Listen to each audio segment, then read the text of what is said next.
Setup. So glad you joined us here early this morning on Saturday.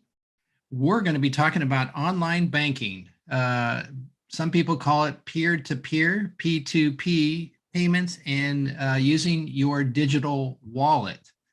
And so we're going to be talking about that today. There'll probably be a lot of questions, so feel free to unmute yourself or use chat, whatever you're comfortable with, and ask any questions at any time. So we're going to be covering why to send money using your phone, how to use it, how to send money. Is it safe to actually send money? That's probably what holds us back all from doing something new like this. And choosing the right service that best fits your needs. And most importantly, how much does it cost to actually send money? Because it is such a convenience. What are we paying for convenience? So we're going to be talking about that as well. Before we get started, I'm just curious, has anybody who's here, has anybody done a electronic peer-to-peer using like a Venmo or Zelle or any of those services? Has anybody done that yet? You can unmute yourself or use chat, whatever you're comfortable with. I've used Zelle. You've used Zelle. Okay, good. Great. And how'd that work out for you, Michael? It goes pretty good. It's not bad at all. Okay, good. Anybody else use Zelle or Venmo or PayPal? Any of these services? I use PayPal. You use PayPal? Okay, great. I do too. Okay, great. So we've got some experts here. That's great. Excellent. I tried to use PayPal, but signing up and all, it didn't work. I gave up. All right. Yeah, that happens to a lot of us. No doubt about it. So let's talk about a little bit about the terminology I mentioned here a few minutes ago. Peer-to-peer, P2P. That's an expression that we hear a lot about. Peer-to-peer banking. Another term that you hear a lot about or see is ACH, which is automated clearinghouse. That is where your electronic transaction goes through. It's a clearinghouse to actually make all this work. So ACH is a term that you see. You might see it actually in your banking statements as well. That was an ACH transaction. So that's what that stands for. And how big is this market? Well, last year, there was over 27 billion worldwide transactions on electronic banking, 27 billion, and it's growing at about 8 to 10% a year. So this is where it is definitely all going. And so if you're not on board yet, it's coming to you very, very quickly because it is so convenient. There's no doubt about it. But you do pay for convenience. So there is a cost for convenience, and we'll talk about that in a minute. If you've got your volume turned up or you know your volume key is on your computer, turn it up. I've got a couple videos I want to show you so you know what we're talking about here today. And I think it will give you a better idea of what we're talking about when we talk about peer-to-peer and the pluses and minuses. So I'm going to try to serve that up to you. Okay, here we go. I'm going to hit play and hopefully you can hear it on your computer.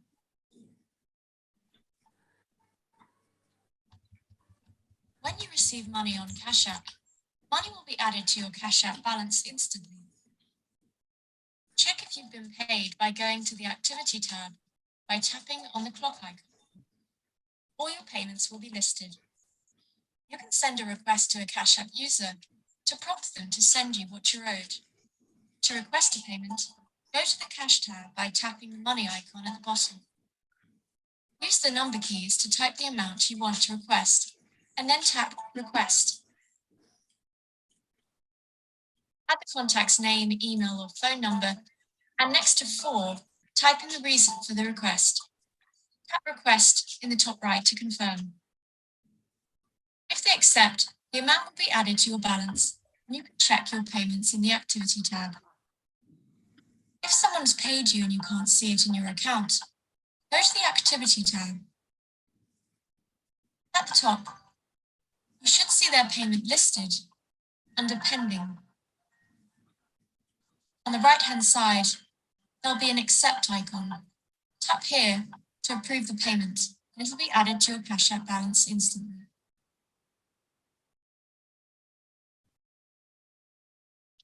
So I just wanted to show you that one real quickly. It is very, very easy to use. Most of the apps are similar. There's different features and benefits to each. It's just what's more convenient to you. But I actually wanted to show you this other video. So the first video I actually wanted to show to the people that have actually never have done a transaction from their phone. It is very, very easy to do. Once you do it once or twice, you get the hang of it. Nothing's easy the first time. It's usually a little bit of a challenge where things are. But after the first couple times, you go, oh, this is pretty convenient. This is pretty easy.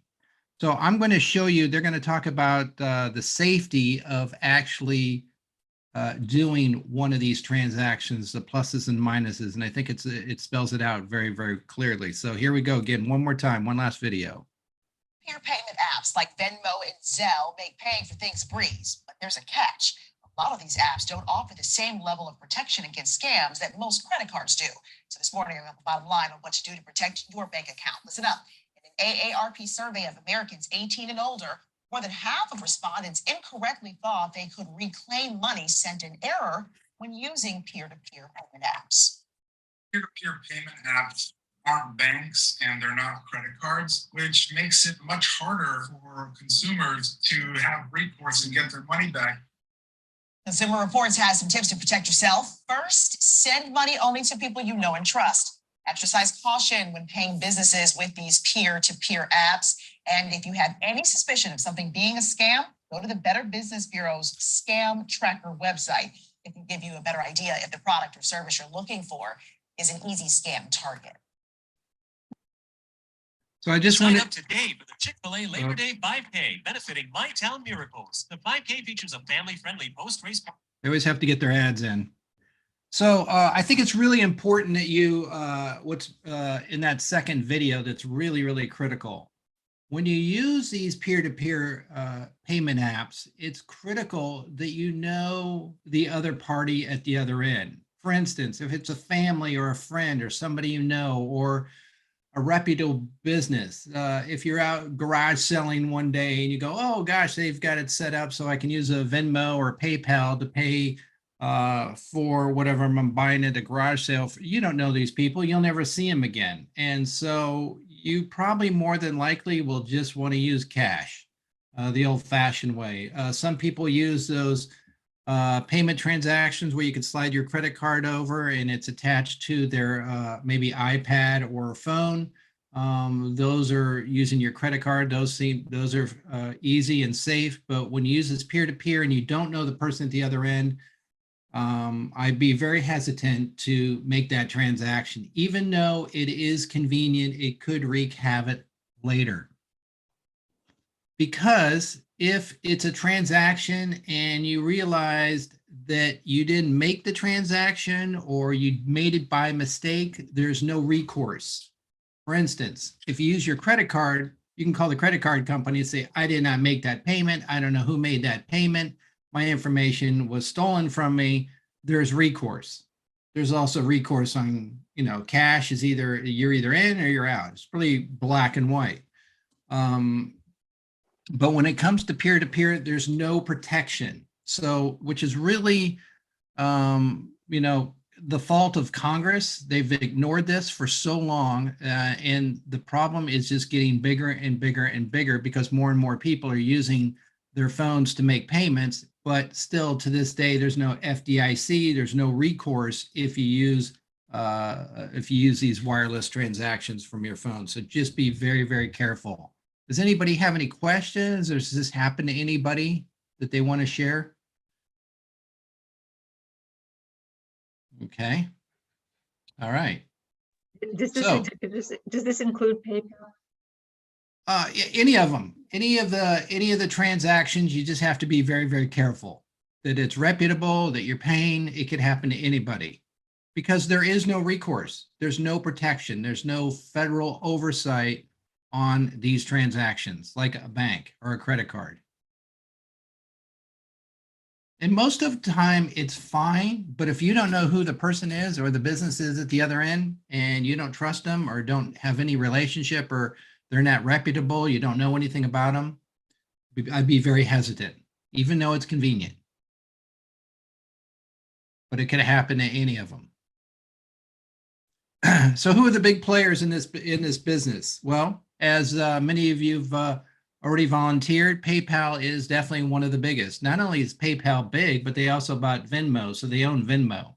Most people don't know that. It is rated the highest, so it is rated high. Some of the transactions can be very, very costly. There's another one called World Remit. World Remit is an international for transferring money internationally. That is a reputable one as well. Most people know Cash App. That is the little square. You might have used Square. That's the little adapter that people used to put on their phones or tablets. And you could scan your credit card right over that and it would connect to the phone or tablet. And it would make the transaction that way. Much like the machines at the retail stores or whatnot. But so their name is no longer Square. That's what everybody knew them as, but it's known as Cash App. So that's also convenient. And of course, Venmo seems to be the Kleenex name or Coca-Cola name in the business. Everybody knows Venmo, and a lot of people do use it. And again, it is owned by PayPal. They do charge a transaction fee. Most have a transaction fee, most of them, not all of them, depending if you send money from one person to another person, there might be a 1% or a 3% charge. You're paying for convenience, you're paying for time, and you're just paying for the convenience of using this technology to make all this work. And so the middle person needs to make a little bit of money to pay for these services because it does cost them to run it. So there is a 1 to 3% transaction. Some of them use it. I have a monthly bill. I use it through Venmo, and it takes it from my bank and puts it into another bank. And it usually takes 2 or 3 days. There is no charge for that, but they hold the money for 2 or 3 days. So they're probably making some interest on that as well. So it is a very, very convenient way to make transactions. There's no doubt. So some of you have mentioned that use PayPal. I don't know if anybody's used World Remit. Maybe you have for international transaction. Cash App, I'm sure most of us have probably used it in one form or another in the past. Maybe you've used it now. And then again, Venmo is the one that most people know about. And again, PayPal owns Venmo. Okay. So there's certainly pros and cons to all of them. They're very quick. Some of them can be very, very complex. There's no doubt about it. You just have to be very, very careful. One that I have not mentioned yet, I was going to mention, and well, let's just get to it before I get ahead of myself here. Another one that you might be familiar with if you use Facebook or Instagram, they have one called MetaPay. That's for making transactions. You can use that through their chat app on Facebook or Instagram. And then one that a lot of people are familiar with that I think Michael brought up was Zelle, Z-E-L-L-E. Some people call it Zelle or Zelly. I don't know how they pronounce it, but I think it's Zelle. This is the one you need to be a little bit careful with. Zelle is attached to just about everybody's bank account. If you use some of the large banks, large institutions like Bank of America, Wells Fargo, some of the big banks, they automatically connect Zelle to your account. But if you use Zelle, and even though it's on your bank, it's not protected by your bank. So there's no protection. As I mentioned before, and it showed on the video, there is no recourse. If you make a payment, for instance, if you type in, you're paying somebody $18 and you accidentally typed in $118 and you send it to the person, well, you better hope that they're going to be honest enough to send you the $100 back. but in some cases they might, and you don't have any recourse. So even though Zelle goes through the bank, it's attached to the bank, it's not attached to the protection of your bank. So that is one I steer away from, because I don't like the fact that the banks have automatically tied my account to Zelle for convenience, but they're not giving me the protection. So that is one I like to steer away from, that's for sure. So these transactions that we make, well, when did they first start? Well, this is going to be surprising to you. Transactions like this, not electronically, but we started to make transactions as human beings all the way back into 1851. 1851, we started doing this trading and bartering, and then money and currency came into play. And now we've got using our phones to make electronic transactions, which is certainly convenient, but it does come at a cost and does come at a risk. So it is getting better. It is getting easier. It is getting extremely fast to make these payments. There's no doubt about it. And then the ones that are attached to our phones that you're familiar with are Apple Pay, Google Pay, Samsung Pay. Those are ones that are attached to our phones if we want to use those as well. All right. So what are the service fees? As I mentioned, service fees can go anywhere from 1 to 3% is a transaction fee to pay for these services. Again, you're paying for cost of time and convenience. So there is a cost to that. It's not like they're making a lot of money to do this, but you know, they're quote unquote banking on the fact that they're making a lot of transactions on their system. That's going to add up to a lot of money. But for you as the end user, it's really not that, 1 to 3%. It's not that big considering the convenience of this. So the IRS has decided that they want to be in this business too, and they're not protecting us. There's no protection, but they like to get their grubby hooks into it. So any transaction that is over $600 and above as of January 1st, there will be, you will need to submit a 1099-K form for these transactions. They're really going after businesses that are using Venmo or PayPal or Zelle or some of these organizations. They're really going after them for picking up transactions. They're really not going after us, the consumer, because most of us are not using these systems to make $600 charges on. But that's what they're doing. So you need to submit a tax form as of January 1st. All right. Any questions so far? Yeah, it sounds like though, if you were selling stuff online, Facebook Marketplace, whatever, eBay, if you racked up more than $600 in transactions, you'd have to declare that, right? Exactly. Yeah. So that's even if I'm selling, my grandmother's china or whatever, right? Absolutely. Okay, thank you. Good point, Susan. Anybody else? Okay. So what is the best service? Well, that is the $1 million question. There's no doubt about it. Again, Zelle, it's instant bank transfer. It's connected to most of the large banking institutions. There's certainly pros and cons. I talked about that a minute ago. Venmo, it's the name that most people are aware of that's used. Again, it's like the Kleenex saying, I need a tissue. Well, you get a Kleenex. It's the same type of thing. Most people use Venmo, and it works out very, very well for most people. Again, there is no recourse if you type in the wrong numbers, and we'll talk about that in a minute. Cash App, PayPal, certainly the biggest. Can be a little bit costly per transactions. We have a taxi guy in our area, like an Uber driver, and he uses just PayPal, which is fine, but it can get a little bit costly, but that's what he uses, and it works out fine.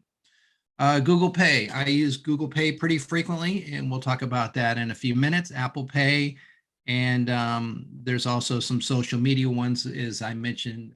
Meta is the one that Facebook uses. That's one they've devised. And I've used that, I think once on a Facebook marketplace transaction that I purchased something on. Anybody has used any of these, have had any issues or problems other than just user problems just in the beginning because you know it was the first time, but has anybody had any pluses or minuses about any of these they want to share? Okay. I've used Yeah. Cash App and it really is easy. It's, once you get all the technology out of the way and you get complete verification on both sides, so you know exactly what transpired and have a record of it. You just have to make sure that you have the right technology working for you when you use it. But if you do, yeah, it's quick and easy, and you always have documentation to back you up. Yeah, exactly. Thanks for adding that. Did you do it right from your phone or a tablet or probably your phone, I'm assuming? I've done it from a tablet and my phone. Okay. So it works both ways. Great. Awesome. So Cash App is rated one of the highest, and you can see the rating scores. I don't know how all this rating, I've never rated anything before in my life, so online, but maybe some of you have. But again, it's rated very, very high. PayPal rated high. Venmo rated extremely high as well. Most people don't know about this. Western Union has the capability of doing this as well. There's another one called Wise, WYSE. They rated high. And again, Zelle, we talked about that a few minutes ago. Okay. So I have not used, I've used Cash App, PayPal, Venmo, and I've not used any of these other ones before. But they're rated high. So that could mean something to you or might not mean a thing to anybody. I just don't know how these things are rated. Who's rating these things? Safety tips. We talked about that a few minutes ago. Again, there's no consumer protection. So if you're concerned about that, like who wouldn't be concerned? But if you really want to jump on the bandwagon, find out who the representative, your congressperson or senator in your state, and it's in under your area, you can write them directly and say, you know, I'd like to have consumer protection. Write them directly, and for my, you know, peer-to-peer, P2Peer, this needs to be taken care of. We need protection on this. It's becoming a bigger and bigger issue. As you can see, it's growing extremely fast worldwide.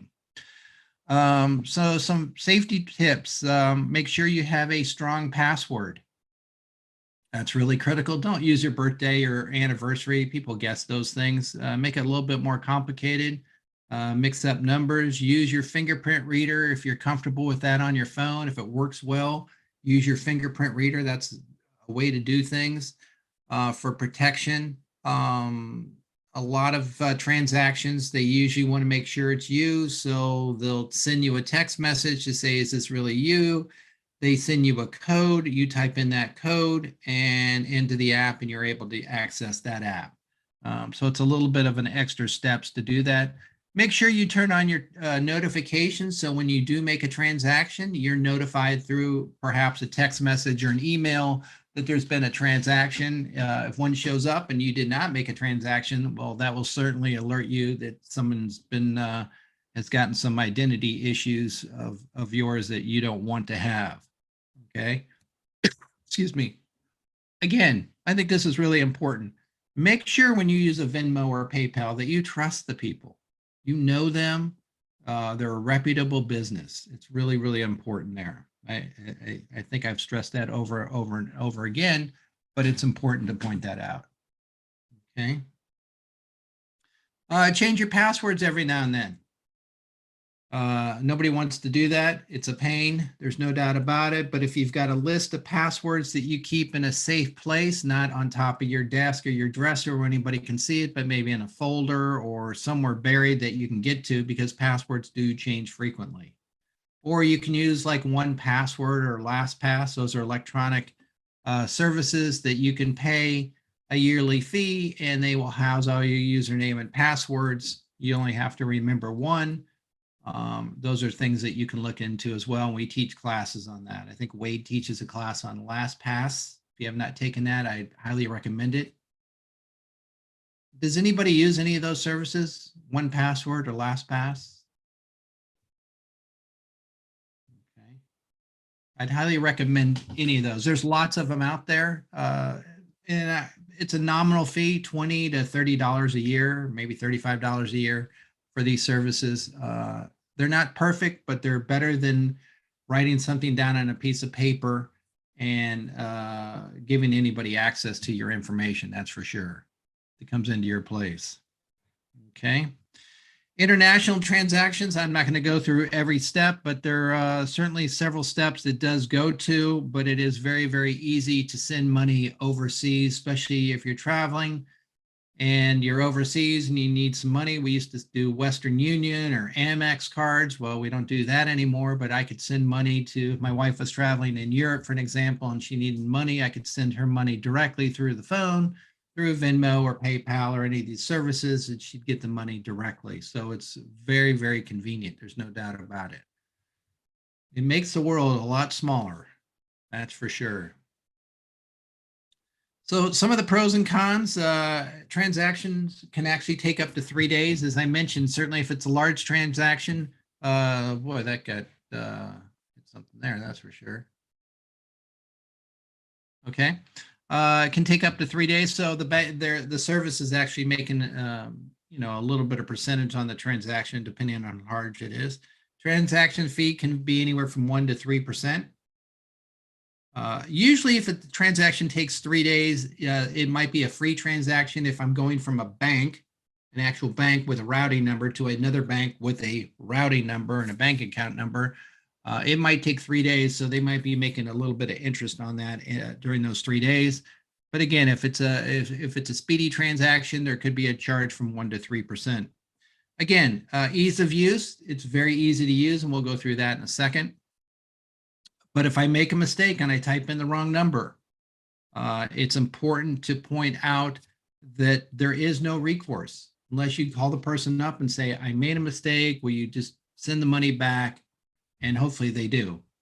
But you really don't have any recourse. You've got no leg to stand on. All the transactions, I want to say all, I say that loosely, but most transactions are encrypted, so they are secure. I don't know the encryption services they all use, but most of them are very, very strong. But again, I think the bottom line is you're paying for the cost of convenience. There's no doubt about that. Okay. Any questions with any of this? Thoughts? Did you have a question, Melinda? Okay. I'm wondering, this might sound silly, but is there any danger if you're only on the receiving end?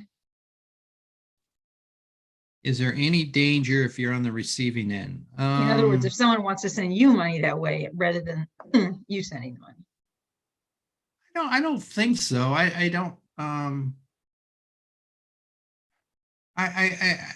can't think of any. If I'm receiving money from you, you want to pay me, Susan, and am I exposed to the outside world or somebody getting into my account because I'm receiving that money?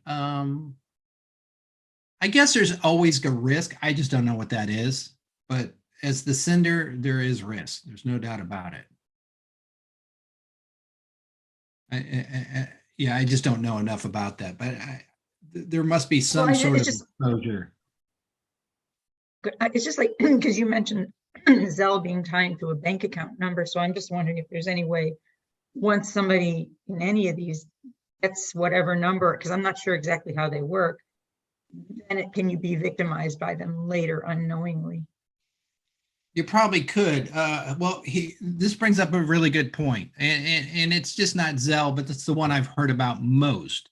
Zelle, when they were first came out, I don't know if they're still doing it. I just don't know. But when they first came out and they attached to people's bank account, they were using that information and using it and selling that information to marketers. And so there's an exposure there. So what are they selling and who are they selling it to and why are they selling it of your information? I was very uncomfortable with that. So that's one of the reasons in the beginning, I did not choose Zelle because they were just, they were automatically attaching it to my account, and then they were selling that information for marketing reasons to make money on it.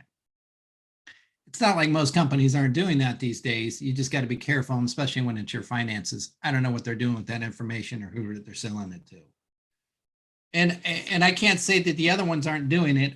That's the only one I've heard about that they're actually doing that. So you just got to be careful. Okay.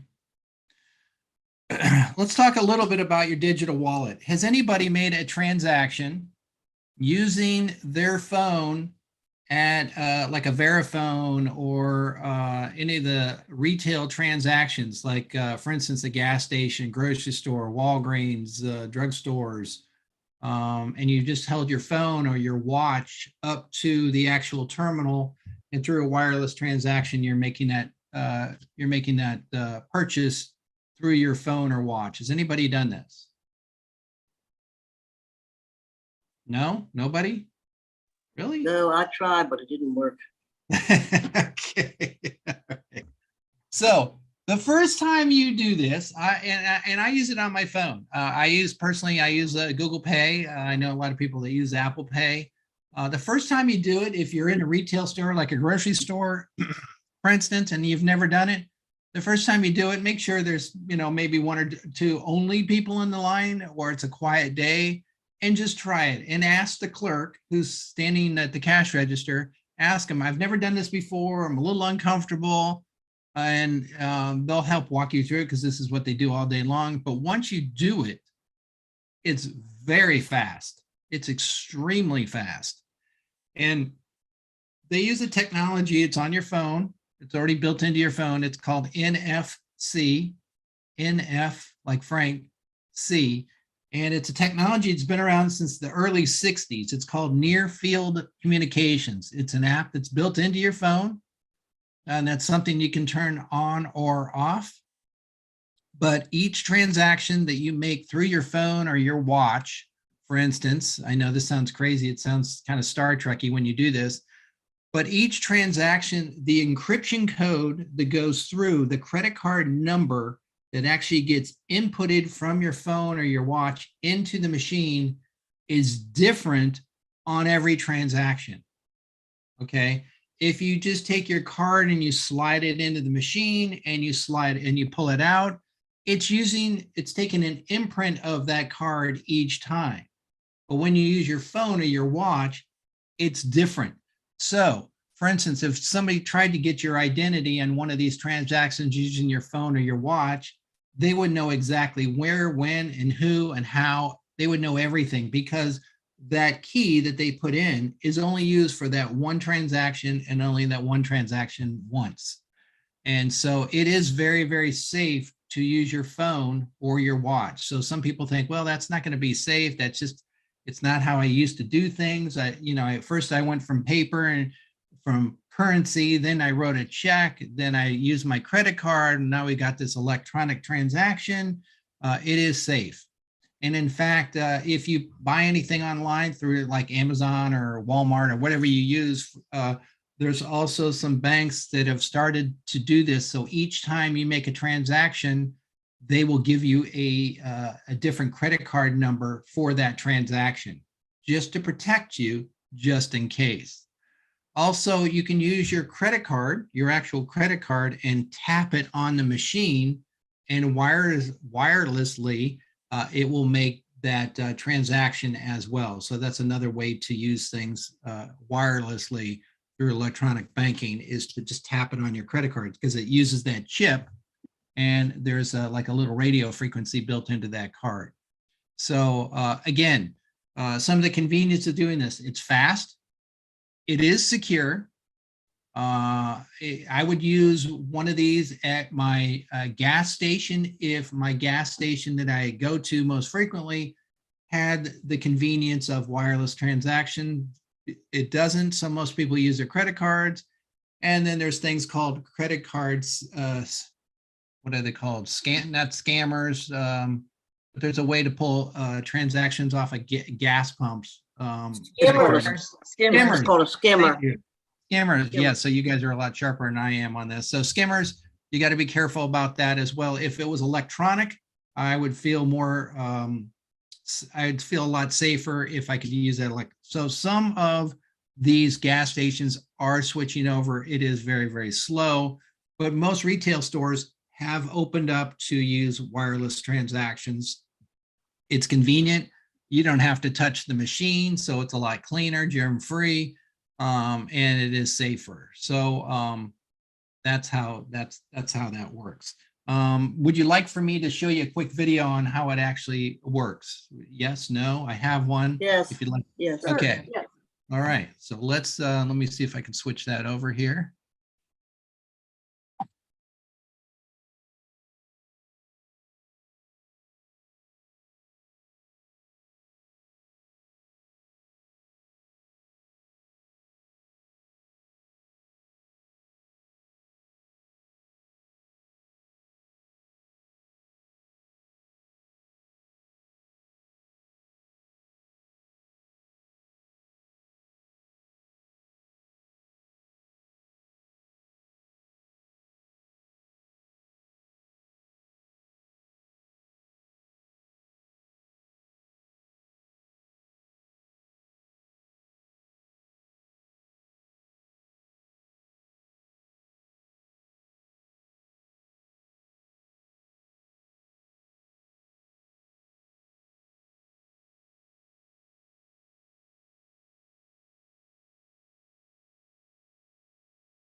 Okay, so hopefully that was helpful. One of the tricky things about making these transactions is you never know where the radio is in the credit card machine. Is it the top right corner, the bottom left? Is it in the center? You just don't really know.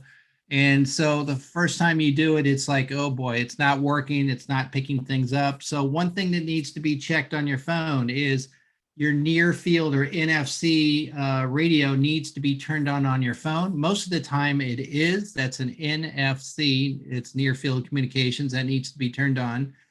And then you need to have your credit cards in your phone. So if you use an Apple phone, you might want to use Apple Pay, or you can use GPay or Google Pay on your iPhone or your Android phone, or some people use Samsung Pay. They're all very, very similar. There's a little bit of difference, but you need to have at least one credit card in your phone. So when you choose which credit card to make that transaction, it's already built into your phone. It's already been cleared through your bank.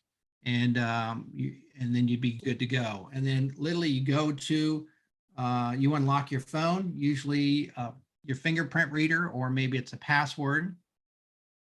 And then just like it showed on the video, you take your phone and you lay it over. You don't have to have it touching the machine. You just lay it over because it's a radio connection, a wireless connection, and it will pick it up and make the transaction, and you confirm it, and you'll see it pop up on the machine. It'll say pay, and then you get a receipt from the retailer or whoever you made that transaction from, just like you would with your credit card.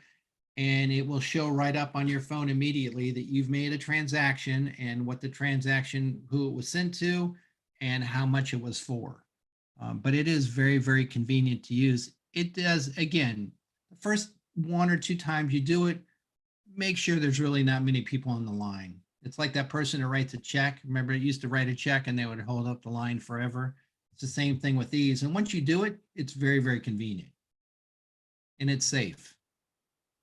So, any questions on this? If you're paying with your actual credit card, you know, some of them have that thing where you don't slide it in. Yeah, you just tap it. Is that the same thing or no?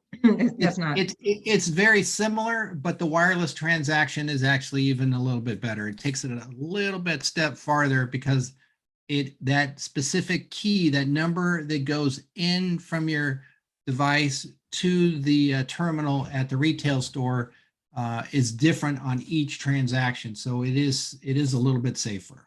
I'd highly recommend it. But it is a little bit unorthodox at first. I'm going to say that it took me a 2 or 3 times to figure it out. And then every time I go to take my phone out, especially if different location they have wireless transaction, I never know where do I hold it on the top right, center? Where do I put it on this device? So I have to move my phone around. But once it makes that connection, it's super fast. And I know it's convenient, and it shows right up on my phone, whether I use Google Pay, Samsung, or Apple Pay. But it shows up on my phone, which is another safety feature, because if a transaction shows up on my phone and I'm not out and about anywhere, and like, how did that happen? Then you can call your bank and there is a recourse. So it is very convenient. Yeah, that's what I was going to ask, because yeah, that's where you protect your phone and all that stuff, but is there any way for somebody to hack into the phone? And that's the scary part, you're putting it on the phone. Yeah, well, there is no way for someone to crack into the phone, certainly because you have to have extra security for your phone. You need at least a fingerprint reader or facial recognition or Face ID, or a password. So if you don't use a password on your phone, you have to actually make these transactions. Otherwise, they won't even let you do it. You just can't have a wide open phone. So everybody does need password protection on your phone. Even if you don't use a digital wallet, you need password protection. You really do, because there's so much critical information on your phone. You don't even think about it. You've got banking information, you got healthcare information. Some of you have credit cards. Soon, I know some of the states, number of the states around the country, you're going to be able to put your driver's license on your phone. You can put your passport on your phone. So everything's going to be on your phone. So if you're not on the bandwagon of putting a password on your phone, the world is going to pass you by. There's no doubt about it. So you might as well jump in the bandwagon, because it is very, very convenient just to have one thing. But again, there are risks with any of these things, that's for sure. And there's risks with paper, no doubt about that. Checks nobody really writes checks anymore. So certainly by using one of these terminals, it's a lot safer than actually writing a check. That's for sure. A lot safer. So any questions on this digital wallet? Because it is different. It is new. It is convenient. There's no doubt about it. And there are some perceived inherent risk with it, but I've used it over the course of the last year and a half or so, and it's becoming a lot easier. Think about this: when they actually showed in the video where the gentleman paid his restaurant fee for his meal, is the waitress came out and brought an electronic terminal to his table and made the electronic transaction at the table. Now think about this. Why wouldn't you do it that way versus bring you the little book, the little fancy leatherette book, you put your credit card in it, they take it back to the back and run your credit card, and they're gone for 5 or 10 minutes. That doesn't feel very secure. It doesn't feel very secure to me, but that's what's been around for a long time, but it's not very secure. Versus she brought the electronic terminal out for him to pay the bill, and it happened right there at the table. That to me is a lot safer, tremendously a lot safer. Also, if you ever go out to a restaurant, you see some young, kids, and they never bring cash. They never have cash on them. And they sit around the table and they all take out their phones to pay the bill, and they're paying each other through PayPal or Venmo or some of these other electronic transactions to divvy up the bill. And then they pay the bill electronically. So some of you may have already done this with your friends, but you see a lot of young kids doing it these days. There's no doubt. So any questions on peer-to-peer banking or digital transactions or using your phone, whether it's security or transaction fees or some of these terminologies that you may have never heard? Anybody have any questions or last minute thoughts? Maybe I forgot a few things. Yes, Lee. This is Yes. Jeff. Yes. I see that paying with your digital wallet is germ-free, but what about being transaction cost-free? Does it cost you anything to do that? I have never, when I've used my phone to make a transaction fee, no, there's been no, I've never seen a transaction fee for that. Could it happen in the future? I'm sure it could, but I've not seen it. It's a lot faster for the bank. It's cleaner. It's safer for the bank. And so for their end, it's probably a lot easier for them because it just happens faster. But I've not gotten, I have not gotten any fee. There's no 1% or 0.5% fee that they're taking for that convenience. Could they do that in the future? Certainly. They can do anything they want. And my other thought was when you were talking about all the other things, the Venmo and Zelle and all those things, I'm not sure why I would pay a transaction fee to buy something when I could buy with my credit card and they pay me with 2 or 3 or sometimes 5% rebate. I'm not that I have to have everything done immediately and be, worry about it, how convenient it is. But I'm sure there are people for whom that is important. Yeah. I mean, I have some family members, for instance, they use, they pay their rent, their monthly rent for their apartment or whatever, and they use it, they use Venmo, they use GPay, and it usually goes from their bank to the other person's bank.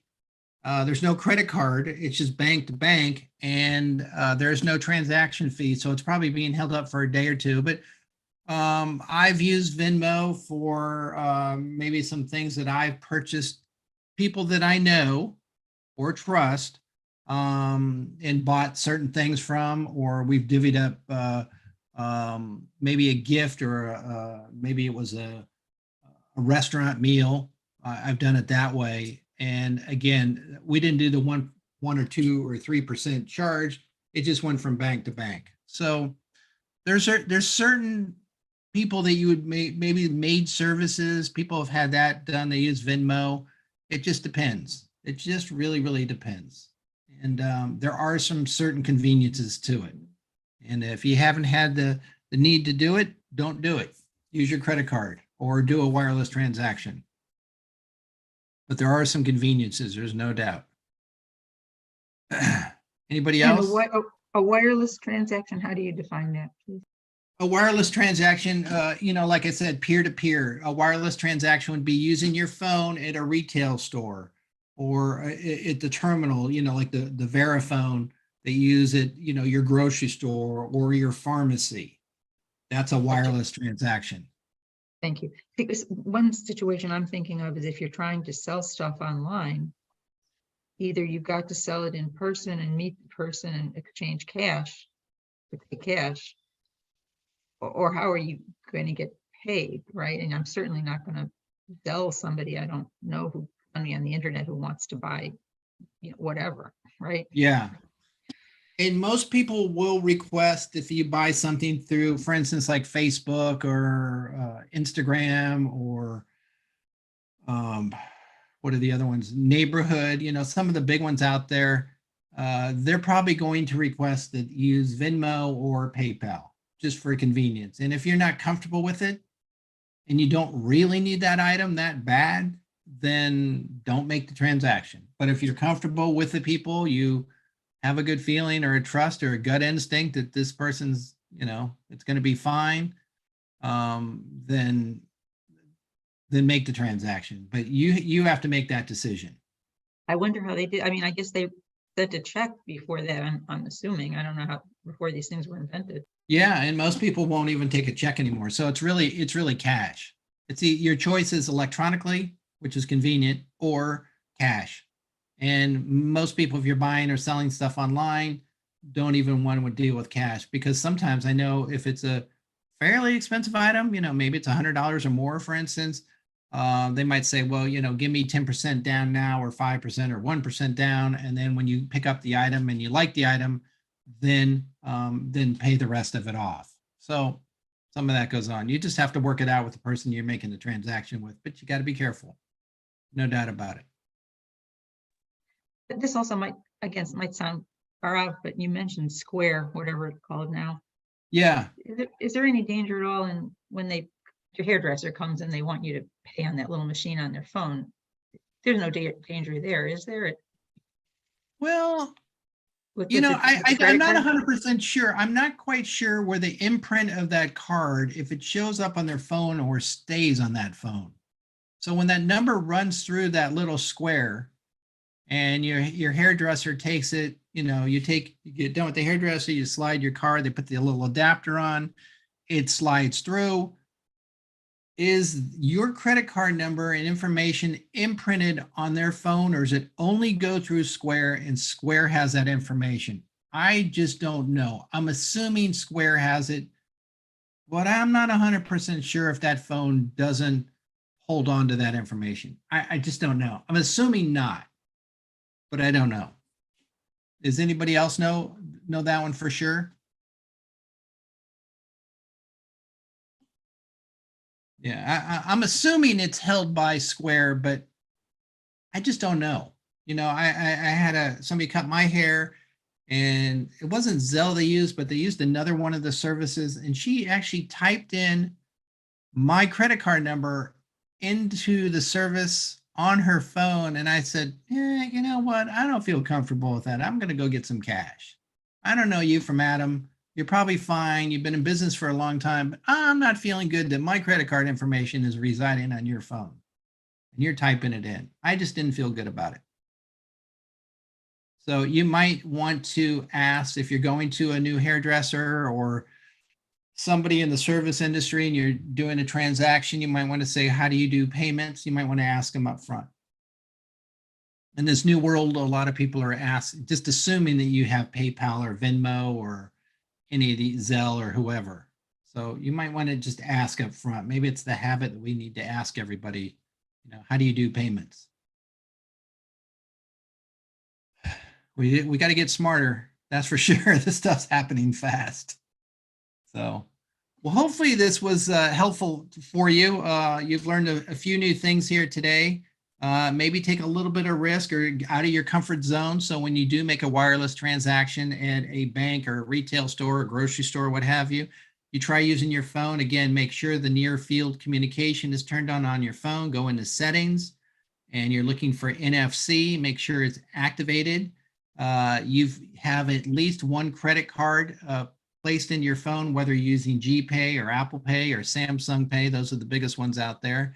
And the next time you go to the bank or the retail store, hold it over the little Verifone or Ignacio. I think that's the other big brand that's out there that has these electronic terminals. You can try that, or just take your credit card and tap it on the machine. That's another way to do it, and it will pick up the chip. So that's one way to do that. Just be careful when you do any of these electronic transactions that you trust the person at the other end, because there is no recourse. And if you're not comfortable with that, write your state representative, your federal representative, and tell them you'd like to have peer-to-peer protection, and they need to bring it to a vote, because it needs to happen. More and more people are using this. Okay. Any other last minute thoughts or questions?